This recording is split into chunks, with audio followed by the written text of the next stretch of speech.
very special for y'all as well. I love it. And honestly, there's so much change that has happened here in the city in the last 25 years. I'm sure most of you know a little bit about it, if not intimate about it. How many of you actually lived in Shaw, LEDROIT? Okay, okay, awesome. We got some folks. How many of you moved to DC as a transplant? Yeah, that's about right in a room if you ask people, about 50-50 right now. And so hopefully tonight will be a night with some nostalgia and some true hard-hitting facts that locals will remember and know, and that transplants will learn anew. Tonight we are talking about gentrification here in the nation's capital, something that most major U.S. cities have been grappling with, if not like intimately like fighting. So without further ado, I'm going to pass it on to Shilpi, who is the author of, and I'm so sorry y'all, I'm going to cheat, I'm going to grab the book. Shaw, LEDROIT Park, and Bloomingdale in Washington, D.C. in oral history, which we do have for sale here in store and online for you guys live streaming. And without further ado, let's give them a round of applause.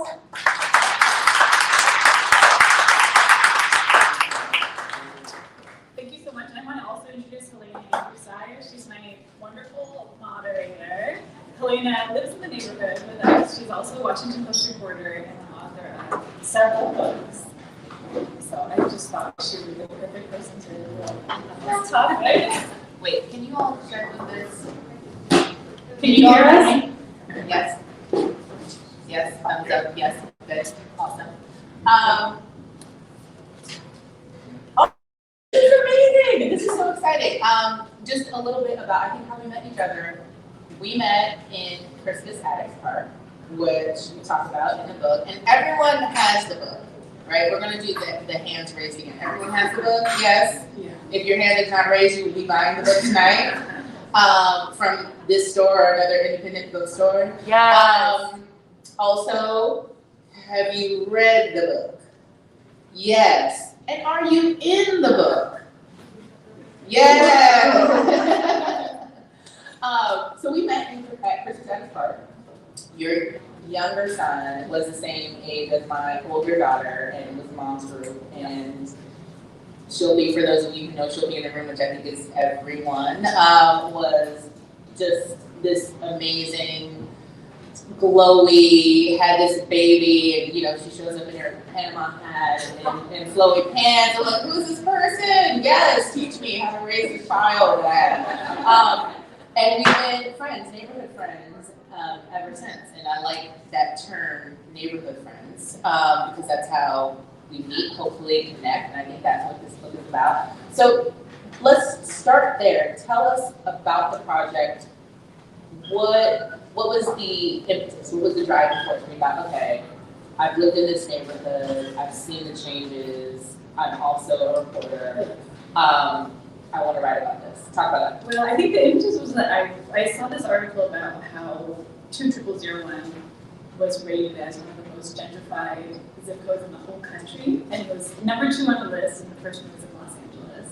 And so I lived in the neighborhood for about 10 years at that time, so that sort of got me thinking about how do I mark that somehow with an article. And I also was at the same time making observations about the different kinds of gentrifiers in our neighborhood. So I noticed that when I was reading about gentrification, it was boiled down to these two groups. There's existing Black residents who are being pushed out, lower income, and then wealthy white people coming in. But my observations in the neighborhood was that it was much more layered than that. There were wealthy Black people living there. There were white people who couldn't afford the rent who were being pushed out. There were, middle-class white people and also very wealthy white people who came in with really different expectations for the neighborhood. And I think I observed some sort of disagreement about the use of the public space. So this is not in the book, but the actual reason that I started this project is that on Bloomingdale Mama's Facebook group, there was an argument one day about. I heard someone say, yeah, this is like inside information about LEDROIT Park. Somebody was playing with their child in LEDROIT Park, and there was a woman smoking pot. And this mother and the woman smoking pot got into a very heated argument and just kept escalating, and the woman started recording her with a cell phone, called the police, and someone else, an early gentrifier, chimed into that argument to be like, you know, you have a choice, you can either escalate or you can de-escalate in a situation like that. And it made me think about how all of these different people are using these public spaces in the neighborhood differently and what they expect. How what they expect of the public spaces is really different. Where if you're like a wealthy person, you pay $1.2 million for your house, maybe you do expect that your public space is going to be pristine. Whereas maybe if you bought for $300,000, that would be your expectation. Right. So I wanted to capture that, and as I started researching for this project, I just found more and more layers within that of complexity and people with different expectations. And is that what makes, and we've talked about this before, sort of what makes this area specifically so interesting? Because as you say, and that was my first question, when people think of gentrification, it is rich white people, poor black people, right? And they can push that. That's the first thing that comes up pops into your head. But you find that the equation isn't so simple. But in this neighborhood specifically, why do you think? Talk about like the layers, because there are a lot of layers there that you get into. It isn't just rich white people and poor black people. No, there are so many more layers than that. And Yeah. I think we have, a lot of the black people in my book get master's degrees, they're really educated. They walk around and they tell me, people look at me and they think they look at me like I don't belong. They look at me like it's time for me to leave this neighborhood. So I feel like there are a lot of assumptions and misperceptions within that. And there are also, lower income black people in the book too, the whole range exists.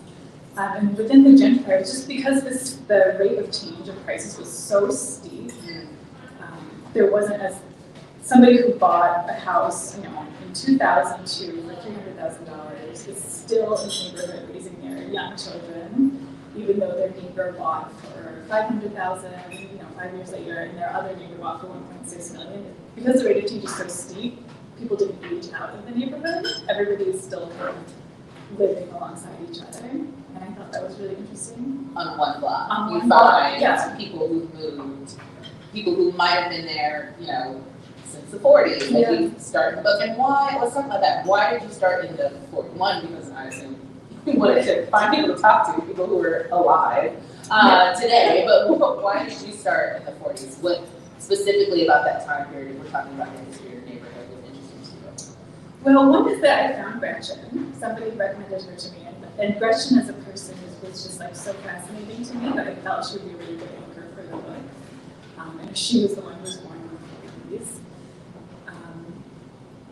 Yeah, that's an interesting question. Now that you say it, I think if I had found, she's born in the 40s, so she's in her 70s now. We do have neighbors who are in their 90s, and if I had found someone willing to talk to me, maybe I would have made it like a 100-year Oh wow. chronicle. Yeah.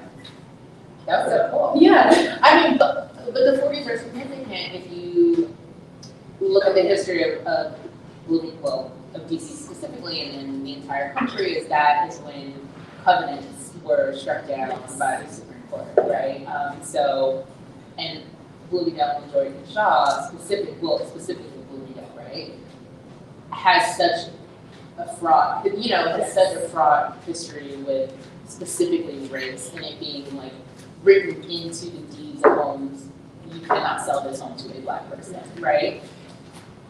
Most people, I would say, in the neighborhood, I didn't know that until, after I'd lived there for however long and started to sort of like dive into the history of the place. Yeah, I didn't know that myself until a few years ago. And does knowing the history of the place, as you got into not only talking to your subjects, but also doing a ton of research, and I want to talk to you about your research as well, does it make you think, does it change your perception?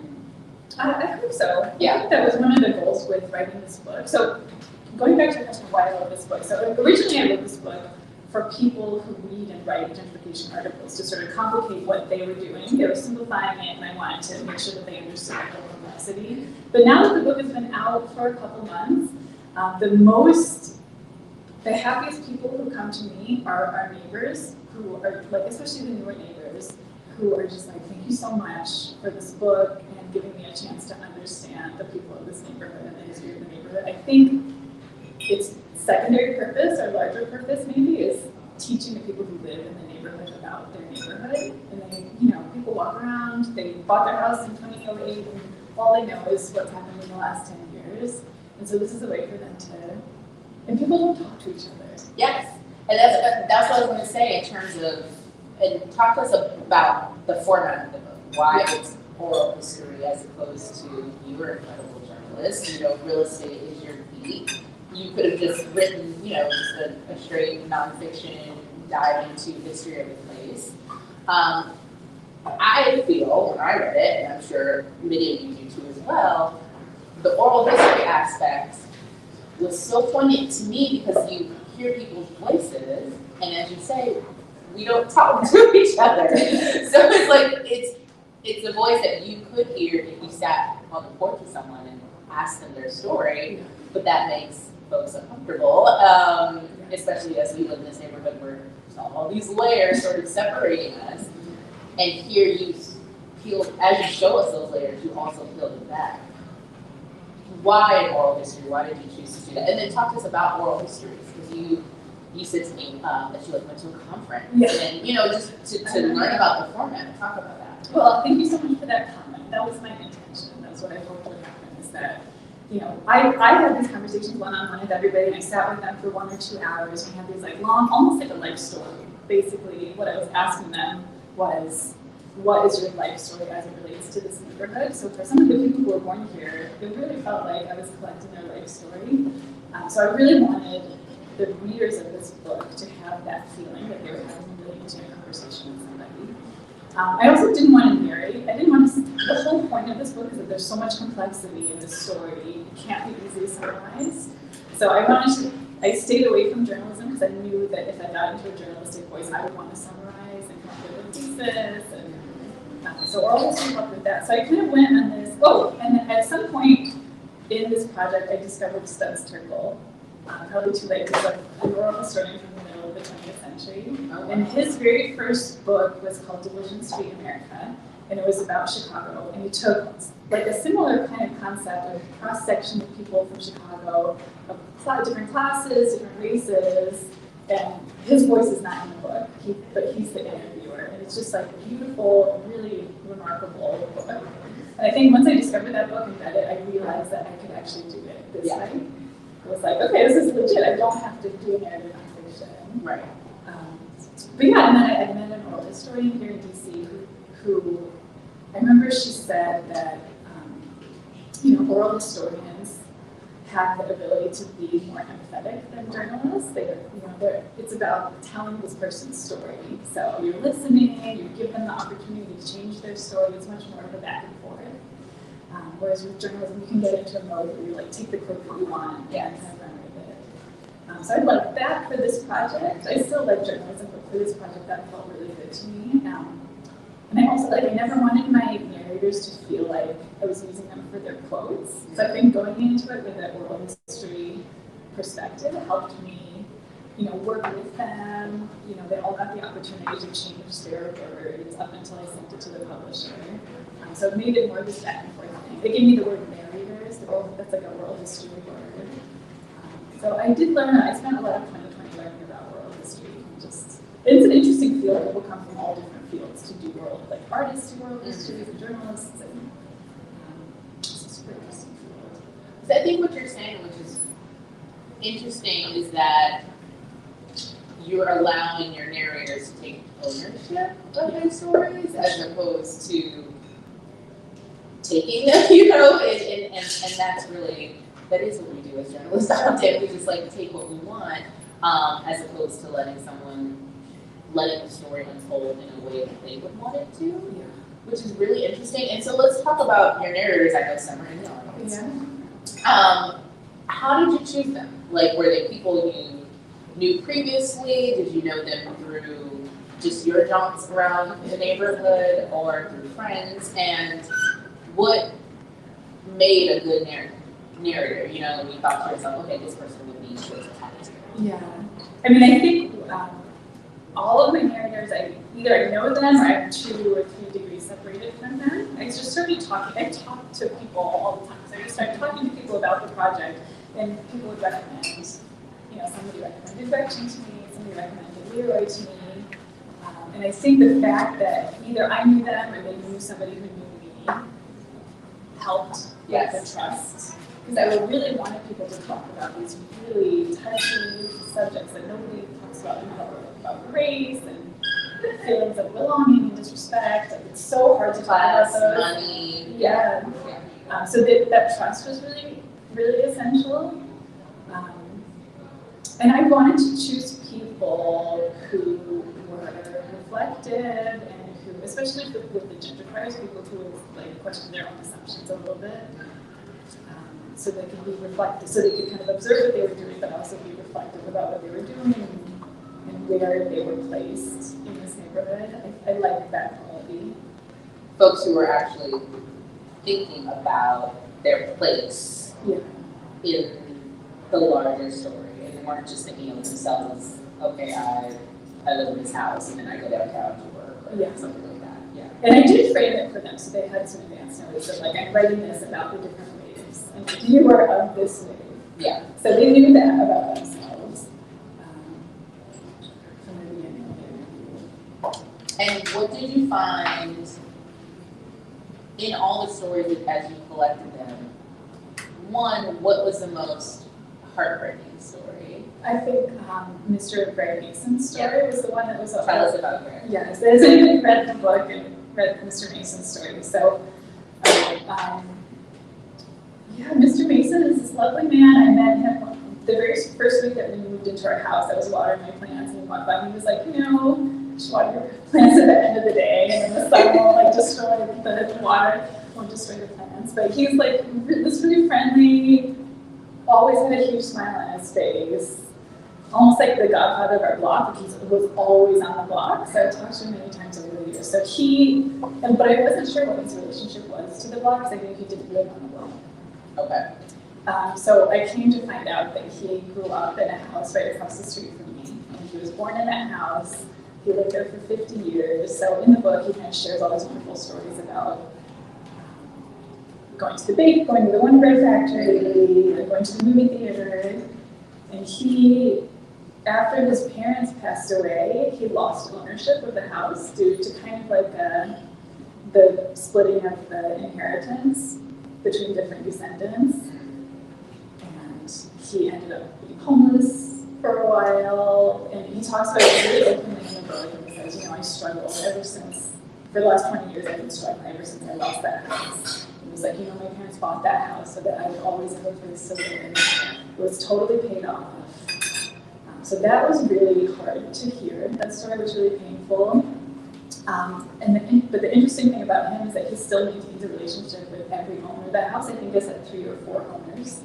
Since then, his mother passed away in 2000. Okay. Oh, wow. And so I think since then it's had 3 owners. And every time somebody new comes to the house, he introduces himself. His mother has planted these rose bushes that still exist. So he tells them about the rose bushes, tells them how the best way to maintain the rose bushes. He offers to maintain the rose bushes for them, but he will not step foot in the house. He's been invited in before, and he just refuses to step foot in the house. Oh my God. I was like, I don't remember that part of the book. And is that because, did he explain that to you? He didn't really explain it. I think it's probably just too painful. Yeah. Wow. I think it's really too painful, but he comes and he says, I work on the rose bushes, I'm at peas. And Nick and Christina are here, they're the new owners of the house, and they're friends with him.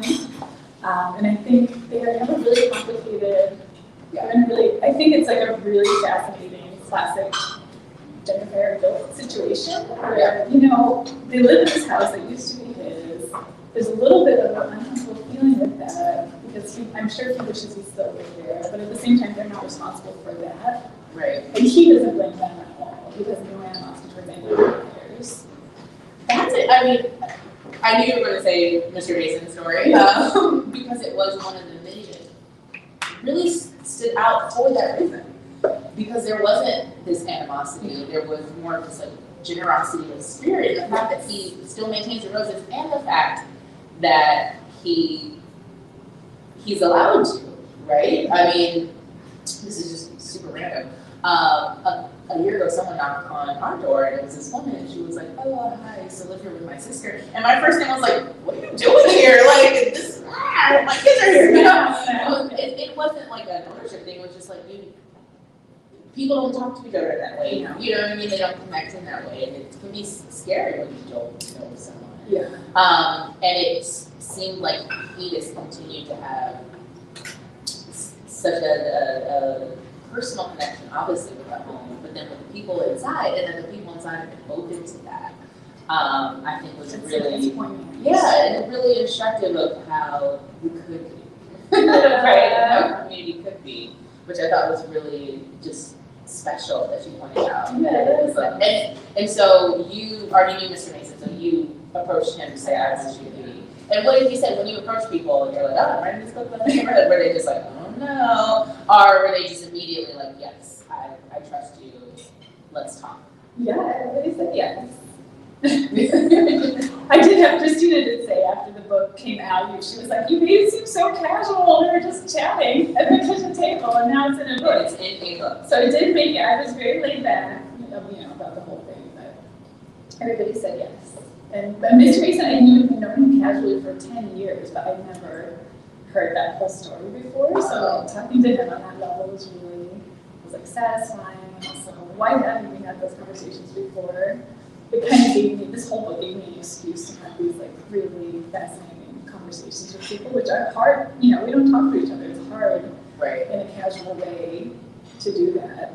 Yeah, absolutely. And this sort of provided you with the platform, right? But then also, again, everyone who reads it gets to sit in on that conversation as if they were there. So it's similar. We obviously live in the neighborhood too, and there's this woman, Miss Irene, who I did not realize, because again, Black no crack, I did not realize Miss Irene was 90 years old, and she will do the leaves in front of our house with a leaf blower sometimes. And just one day, and I saw her all the time, and she would say hi to the girls, and just one day I was just like, "Miss Irene, What's your story? how long have you been living in this house?" And her husband was in the service, and they bought it in, I think, the late 40s, and I think people are they're waiting to tell their story. It's like they're just like waiting for someone to ask. Yeah. It's if only we would ask. Yeah. I mean, Mr. Mason was so happy. That was a hard conversation because it was about something such a painful time in his life. But he walked away so happy. He was like bouncing to be able to tell his story. Like, wow, That's incredible. it was great. It was a good feeling. And so here's a big question, and then I'm like checking time because I want to open it up for all of your amazing burning questions. Gentrification, is it good or bad? Right? Like, if you think you pick up a book about gentrification, and as you say, if you were a journalist, I think you are a journalist, but if you were approaching this as a journalist, you would want to say, okay, here is the argument. Yeah. But delving into the research, delving into the neighborhood, being of the neighborhood, if someone asked you, gentrification, is it good or bad, what would you say? Oh my gosh, I think it's complicated. It's like I wrote the whole, especially I think the last chapter, it tries to circle around how all the different people feel about that.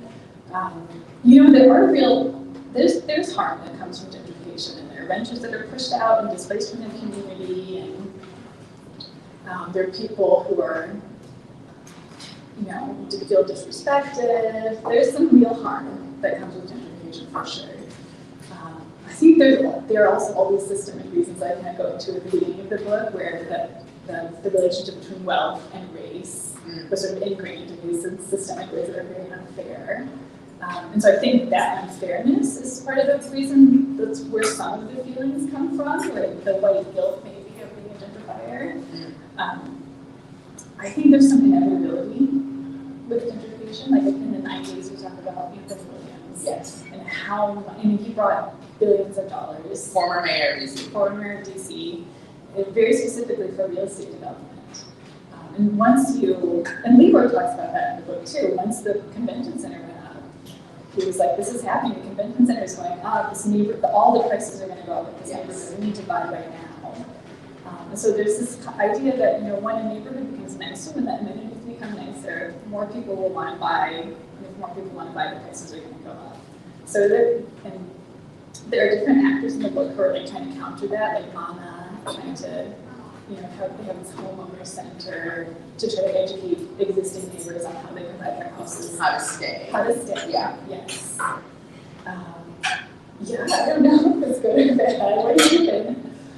What do I think? You know, it's funny. We started this conversation, this idea of what gentrification is. It's like rich white people displacing poor black people. I'm a gentrifier. I'm not from DC. I'm from Los Angeles, South Los Angeles, which is currently being gentrified. I'm a gentrifier. Yeah. And, you know, my husband and I and our 2 kids, we love the neighborhood, we love the neighborhood feel, but we also know that it's really hard to buy, and we also know that a lot of the older black neighbors in our neighborhood treat us much differently than they treat the new white people who live in our neighborhood, even though we're just as culpable, you know, we're just as bad as everyone else. And so it is, like you say, it is very complicated. And then I'm from a place, South Los Angeles, that is currently being gentrified. And I see how things are changing, you know, this El Pollo Loco is not there anymore, you know, just stuff like that, where things are changing in a superficial way, but also in a deeper way. And I think when you talk about it, but I said to you, it's like, you're asking these big questions, and you're like, I didn't ask this, like, what is a home? What is a community? Where do we belong? And I think that on the bad side of gentrification, it's making folks feel like they don't belong. Yes. And that is possible. Because if it is your home, of course you belong. Yes. But then, you know, who doesn't want a nicer park?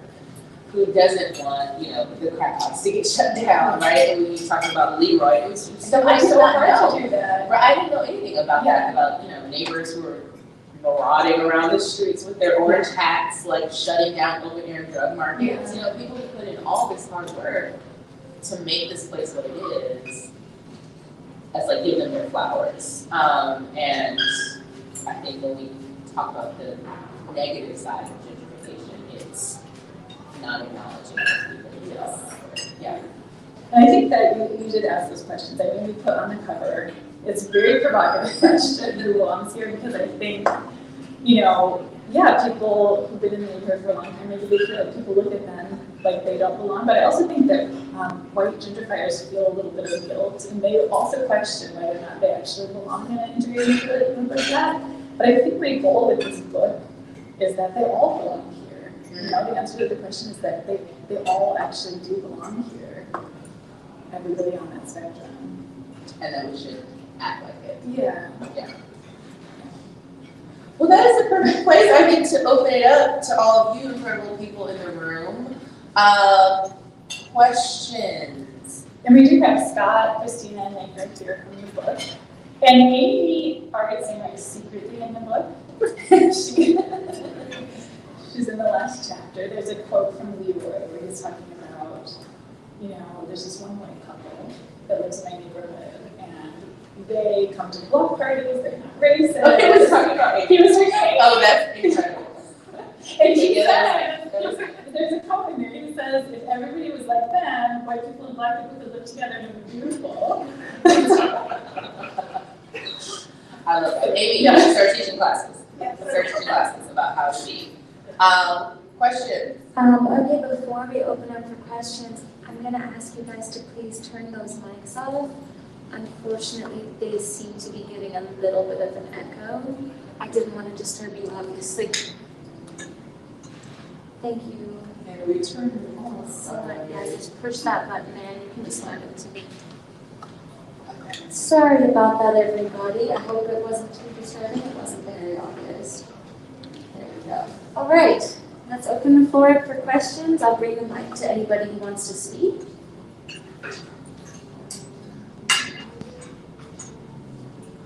Don't be shy, guys. Good.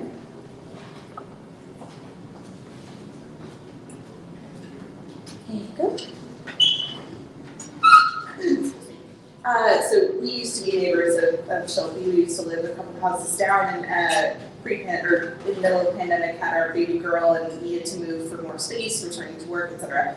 But we come back to visit our dear friends often. And one of the things I've noticed as we were driving back, I still call it home, a couple of weeks ago, was that the 7-Eleven had closed, the one right on Rhode Island. And every time I think about gentrification, I think about things like provision of basic needs, food deserts, water, and how that can ebb and flow, like you were talking about the good and the bad of gentrification. And I would just love to hear both of your perspectives on how gentrifying neighborhoods are or could be better addressing those aspects of gentrification. That's a really interesting question. Nobody's asked me that question before. And have you read the book yet? I've started it. Okay, so some of the earlier residents talk about the old giant that used to be in that neighborhood. And like Gretchen has stories about rat droppings falling on her, and she called giant headquarters and complained about it, and how her mother would have to actually drive to Adams Morgan to find grocery stores to go to. So there is like a little bit of a section about how, there were provisions, there were groceries, there were restaurants. It was like, the first time I walked past a restaurant to go to a restaurant, that like blew my mind in this neighborhood. But then you want to, with the flip side of that, I guess, is making sure that those places are welcoming to everyone. I feel actually so excited about Busboys and Poets. Busboys and Poets, you guys open up in gentrifying neighborhoods, but you create this place where everybody really feels welcome, no matter what color they are, and you honor Black voices and people of color. So I think Busboys is a place that really does this well. That's very good to hear. Just to piggyback on that, I mean, I would agree. I think it's about intention. That 7-Eleven is closing down, and CVS on 7th is also closing.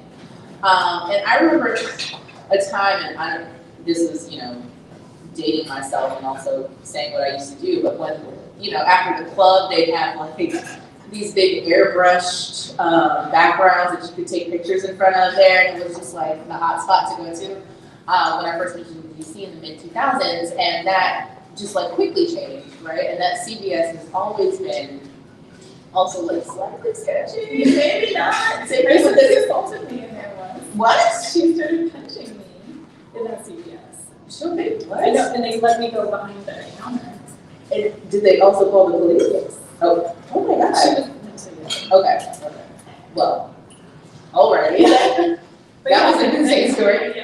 But that CVS is closing down. I think when we talk about the places that are closing, they are places that people have, they're like different, folks can have access to, right? Like everyone's excited about the Whole Foods. My grandmother would never step foot in the Whole Foods. I love the Whole Foods.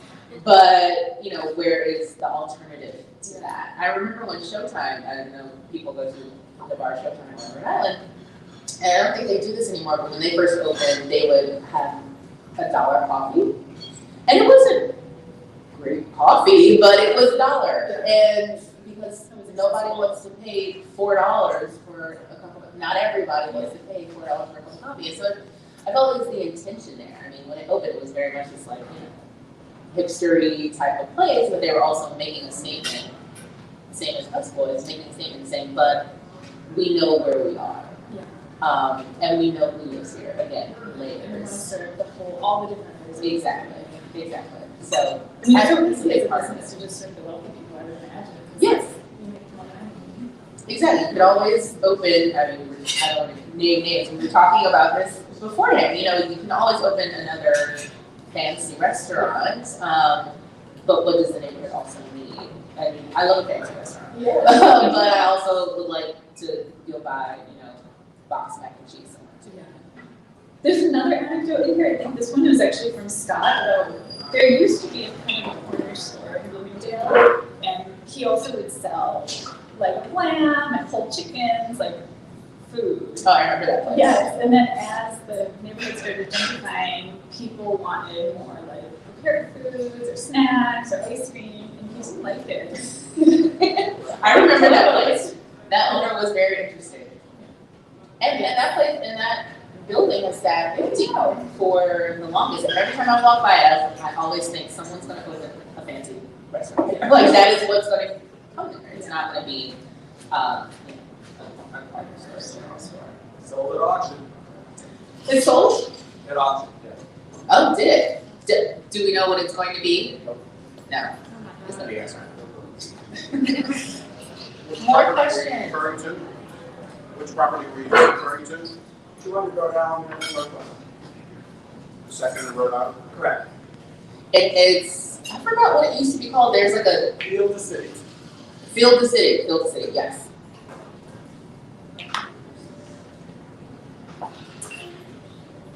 Can you talk about how you feel that the pandemic has changed some of the dynamics around gentrification in the neighborhood? Yes, that's a great question, which it's like a question that would have complicated my whole book and the whole premise for the book, so I just didn't deal with it because the neighborhood got a lot more dangerous during the pandemic. And like a lot of my direction came back to me, the question was like, I don't feel safe walking around here. And people was like, all my neighbors moved away and I don't know anybody on the block anymore. There was so much turnover, people moved away. Yeah, it really drastically changed the neighborhood. I think I didn't include it in the book because I wanted it to just end in 2020 and have it be a history. But I think it would be really interesting to observe how many of those changes are permanent and how many of them will go away when things normalize. Will we be back? Will it get safer again? I did touch on homeless encampments. There were many more homeless encampments in our neighborhood during the pandemic. It became this like really fascinating point of discussion in the neighborhood. On the one hand, these are our residents and we need to serve them. It's a really hard time. On the other hand, there are like assaults going on encampments and drug use, and if you decide not to enforce one law, do you just not enforce any laws on that zone? It's like this really complicated question. So I did include that a little bit in the book. Yeah. No, I would agree that it's changed things a lot, and especially in terms of folks moving away, and because the neighborhood felt more dangerous. And that's the neighborhood, but also, Washington as, in its totality, felt like a more dangerous place. And we have friends that moved away, moved to Upper Northwest, and they got the house and the yard. I think what's interesting to me, I think it was a lot of people who always wanted that big house in the yard, that always thought they were going to move to Chevy Chase or the Potomac, and this let them do it without us being like, of course you moved. I honestly think that the pandemic gave them a great excuse to be like, and a good excuse to say, oh, we just needed more space now that we're all moving young. But it's like, you knew you were going to move to Chevy Chase in 5 years anyway. There's a question way back there.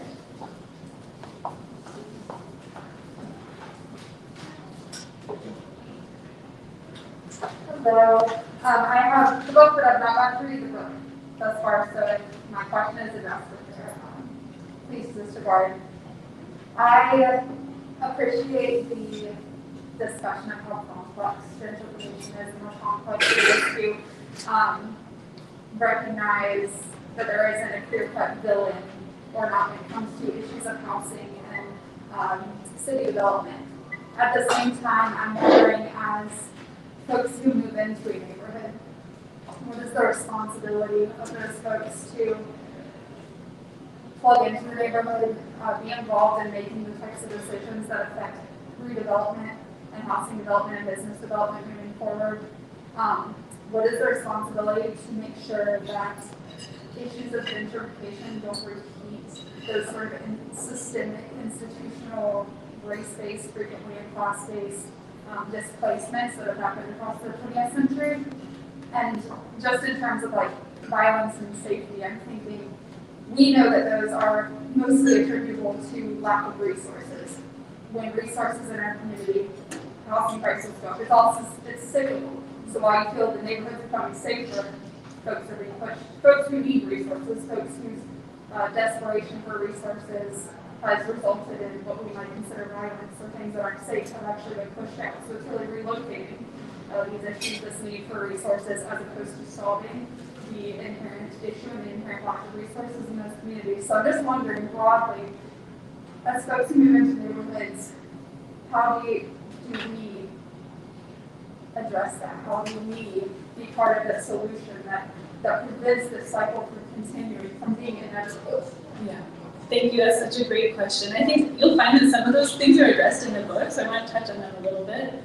One is I sort of framed the book at the beginning by thinking about, what is a house? Is it a home or is it an asset?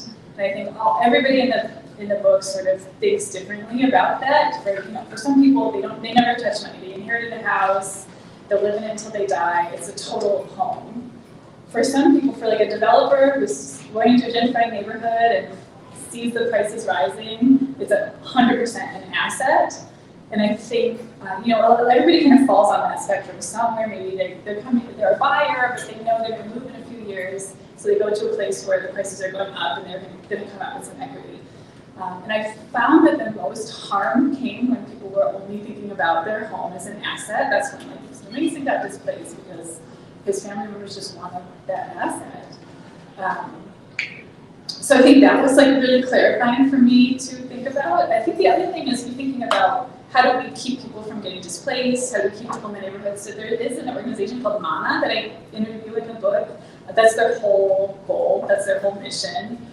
And they do a lot of education. They hold people's hands to go through these elaborate layers of paperwork to apply. Because DC does have a lot of programs for first-time homeowners and subsidized housing, but it's a very arduous paperwork journey to get there. So they're helping people along with that. So I think it's tough in information, but she does say, Shaw, gentrification is complete. Displacement has occurred. So in a neighborhood like Shaw, maybe it's too late now. But they're working all over the city.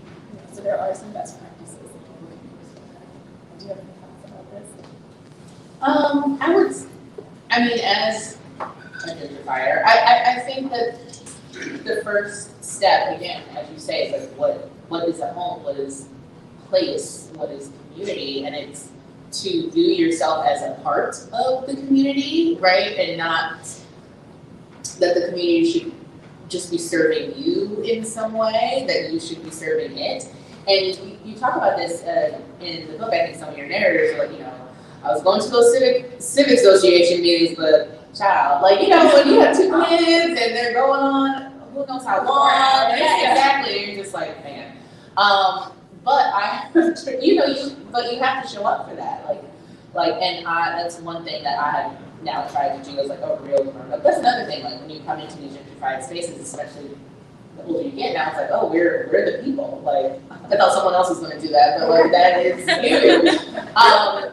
And going to these Zoom, I had to was at a Zoom meeting about Lincoln Road and how it's so dangerous, right? Which is nothing, which I would have never thought of. And I told you I was going to ask you this question, but you didn't.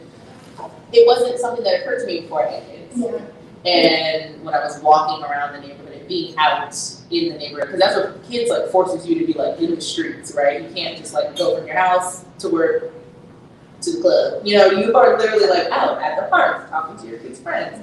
We go to our neighborhood school, and then suddenly I was oh my gosh, someone is going to die here. This is going to happen. And what do we do about it? And someone was doing something about it, so I just had to hop on the train with them. And so I think being of the place, right, and really understanding its issues, and when it comes to you look at George Bloomingdale and Shaw, we're talking about the North Capitol Deckover, and one of your narrators when they moved in about Christmas Addicts when it had been completely depressed, which is an eyesore, and where all kinds of illegal activity was going on. And instead of being oh well, don't worry, I'm going to sell my house in 5 years, so I'm not going to think about it, saying no, we should do something about this, and we should do something about this that involves everyone in the community at every level, not just what all the rich people want. It's what is going to benefit all of us.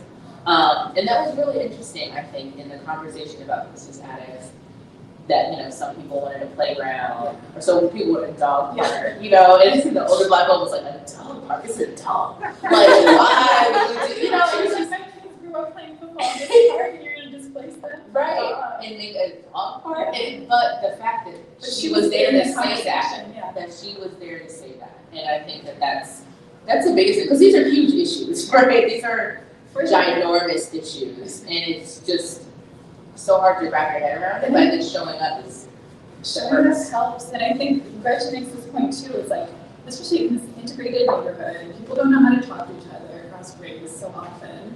When you have common causes like that, like Christmas addicts, or Gretchen's trying to get her sidewalks widened, or making Lincoln Road safer, it's an opportunity for all different kinds of people in this super diverse integrated neighborhood to get together and communicate and like really make meaningful connections with each other and listen to each other.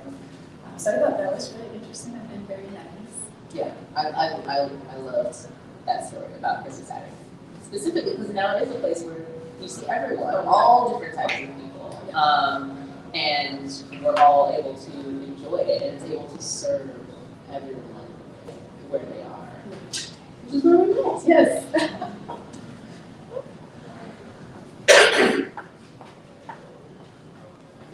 So when we talk about gentrification, we almost always refer to the housing situation, and legacy businesses and the small minority businesses are really kind of thought in a lot of these discussions.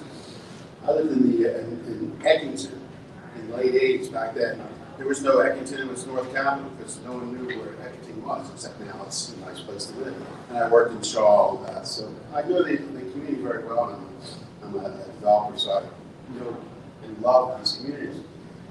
But every business around us in the late 80s and 90s, all locally owned, absolutely all locally owned. You knew the shopkeepers, so much so. They had good, businesses until things started changing. And oftentimes, unlike, some control in D.C. with housing, when you're in a gentrifying area and someone buys your building and quadruples your rent, they have every right to do that. So as a result, like George Avenue, you just have these legacy businesses getting wiped out all the way around. So you've been in the area for 15, 20 years or so. Any local businesses that you remember when you first moved there that are still there, and you frequent them too? And there's a lot of great new businesses, and I'm not complaining about that. Yeah, that's an interesting, I think I'm too new to that neighborhood. I came in 2011 and I was, because one of my narrators, Michelle, grew up and she was born in the 60s, and she talks a lot about the businesses in the 70s and 80s, and like all these black-owned businesses with really tasty food all up and down First Street. And those places were gone, I think, by the time I got there. But yeah, I don't know if I have a good answer to that question. Probably not. Think about that. Yeah, I should think about it. I'll think about it. Well, you're right, there aren't that many, really. And North Capitol Maybe there are is, ones that I'm not seeing. well, North Capitol, North Capitol is so tough because of what we've done in North Capitol, right? It doesn't seem like a place that you can walk and stop. There's Jam Dum's, Jamaican restaurant that I frequent often, and they had a fire and a community rally, and now she has a new place. But Windows, the grocery, the local corner store / sandwich shop that was on Rhode Island, they literally, whenever you talk to the owner of that store, it didn't matter if you knew him for long. You talk about the fact they were hiking the rent on him constantly. And he was closing for years. He was like, I can't do this right now, I'm closing. And then finally he did close. And they're opening a similar business there now, I think. They painted it a new trendy color, but I think it's also going to be a corner store.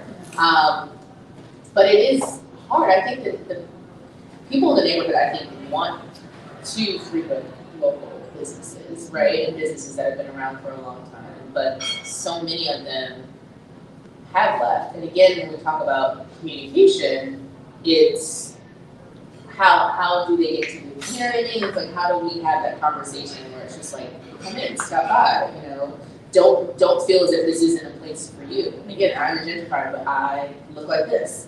And I'm, from South Los Angeles, so I'm going into the fish shop. Hey, fried fish, I'm going there and I feel comfortable, but maybe if I didn't live like this, I wouldn't feel so comfortable. Even though I think that, But is there any reason for them not to? no, I don't think there is. I don't think there is. Okay, we have time for one more question.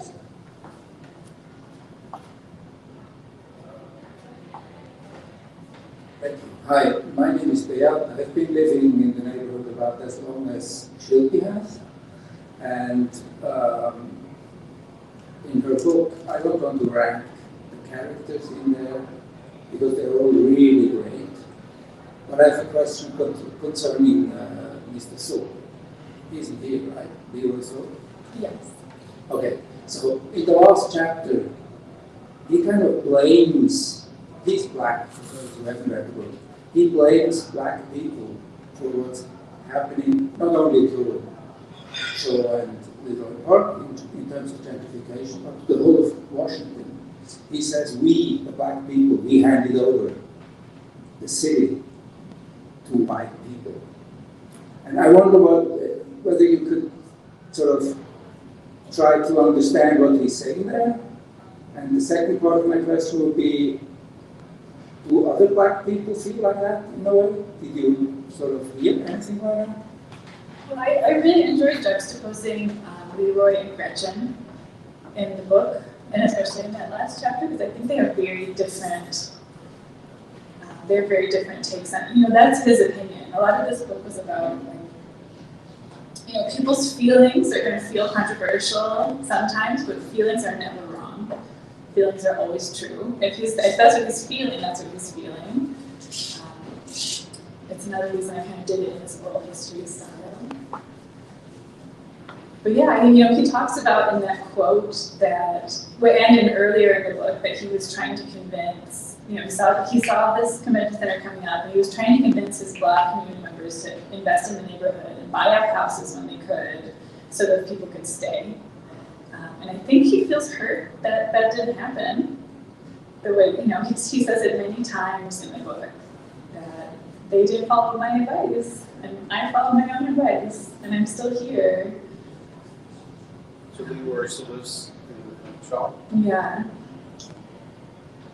He stood out.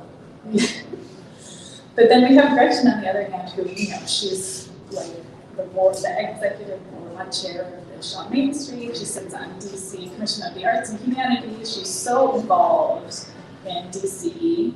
and she has quotes, especially at the end of the book, where she says, this never would have had, this kind of investment never would have happened if the neighborhood had been integrated.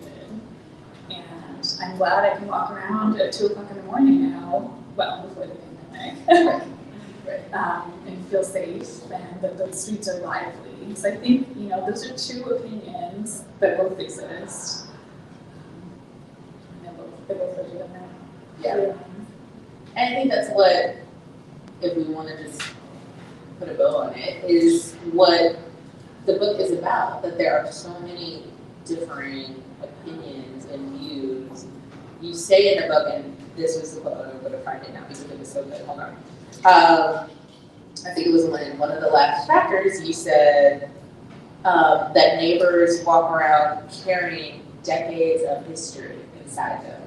And I wrote that down because that was so, it just made me stop in my tracks as I was reading, because everyone carries their own history and their own views and everything that's happened to them in the neighborhood, right? And it's invisible. Exactly. And it completely, it affects how they view themselves there. And I think that really, that one line was so well written. That points to that. And I think that's the whole point of the book. That's the whole point of the book. And I'm trying to make it less invisible. I'm trying to make it visible. Awesome. I think we can end it there, can we not? Yes, thank you so much.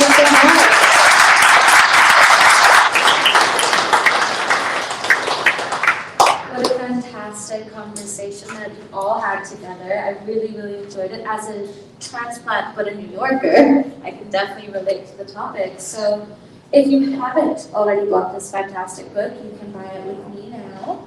And if you have, you can get it signed today. Okay, thank you so much everyone for coming. Go home safe and have a good day.